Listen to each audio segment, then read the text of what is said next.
Well, this is American-made technology, and obviously our reputation as innovating across so many categories of big transitions has been world-leading.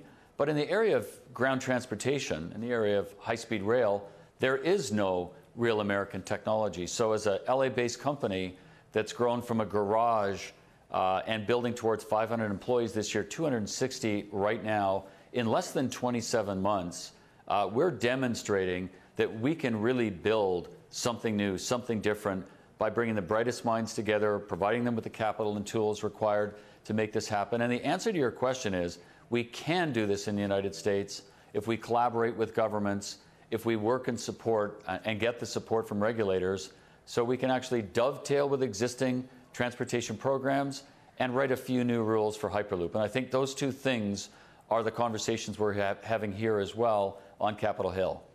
3 winners. What happens to those winners? Do those projects definitely start to break ground? You say you want to aim to have Hyperloop beginning to work and be a reality by 2021. So we have 35 finalists, semi-finalists, and 11 of those are from the United States that we've just launched here today. We're going to bring that down to about a dozen, and then really we have to do more work. We have to do detailed engineering studies. We have to really get to the next level of specific route analysis, the economic analysis, because we're doing this to actually transform economies, to drive economic growth and advantage.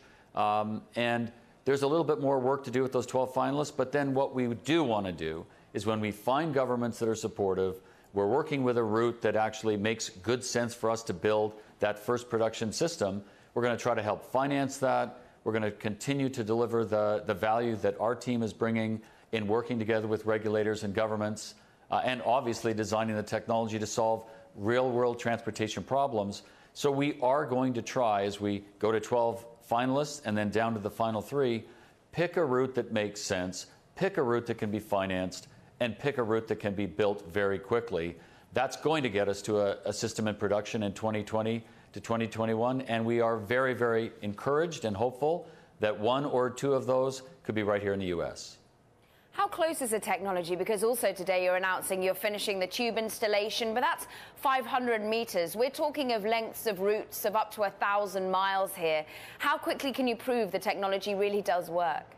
Yeah, the company's guiding mission, the thing that's really created so much energy and excitement inside this young company, has been to build a full-scale prototype. We can talk about this forever and talk about the advantages of the technology, but we are near completion of a full-scale prototype. Although 500 meters, it combines all of the innovations that we've developed since the company was founded.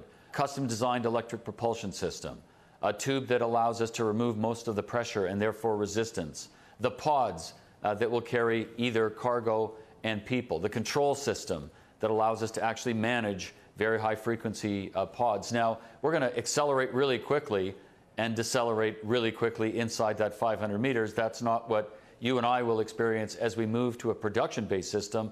But I'll be really transparent. This is a full-scale architectural system, and then taking that architecture, deploying it in a production environment is only the next step. So we're very excited that within the next couple of months, we're going to show the world that Hyperloop is real, and we're getting really close. And obviously, we're pretty excited that that has been the single most important milestone for our company. Can it be real in a highly populated area, such as, say, the Northeast Corridor? Yeah, the beauty of Hyperloop is we require much less land. And whether we're above grade, perhaps on an expanded right-of-way, an expanded rail right-of-way, or beneath grade in a tunnel, because of the combination of factors in our architecture, by reducing pressure, you reduce the size of a tunnel that could come into a city center. So I'll be very transparent. We need less land.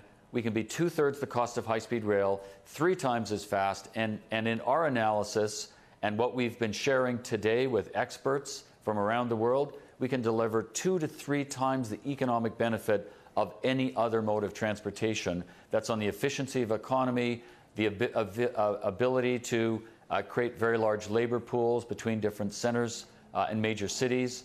So we can go in places that other modes of transportation find difficult. And the Northeast Corridor is one of those where I think Hyperloop will make sense, and we've got some work to do there.